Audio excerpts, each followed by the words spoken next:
Today, I'm going to teach you how to create and manage relationships in Power BI. This is essential for connecting different data tables so you can analyze information across your datasets and build more powerful reports. Let's walk through it step by step. First, open your Power BI desktop application. Once it's loaded and you're looking at your workspace, direct your attention to the left side of the screen where you'll see several view icons. Click on the model view icon to switch into that view. This is where all the magic happens when it comes to building and managing relationships between your data tables.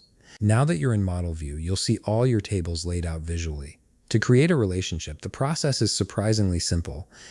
You'll drag a field from one table to a corresponding field in another table. Let me show you with an example. Say I have a table named sheet 1 parentheses 2 close parentheses. I would simply click on the store name field in that table, hold down my mouse button, and drag it over to the country field in my financials table. When you release, Power BI automatically creates a line connecting these two fields, which represents your new relationship. Once you've connected the tables, don't forget to click Save at the top of the screen. This ensures your relationship is preserved and will be available for all your reports and visualizations going forward. You've now successfully created a relationship between your tables.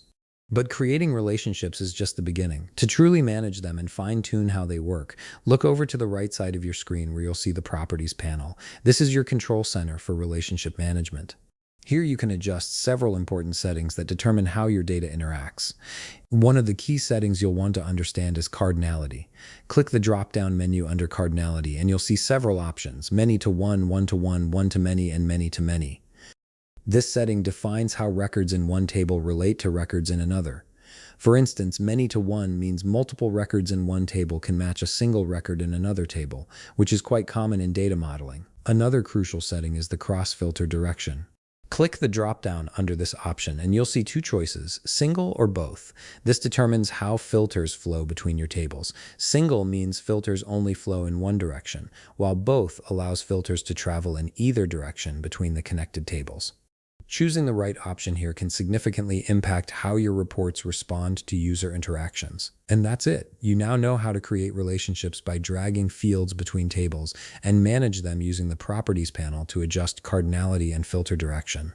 If you found this video helpful, please leave a like, subscribe, and see you in the next video.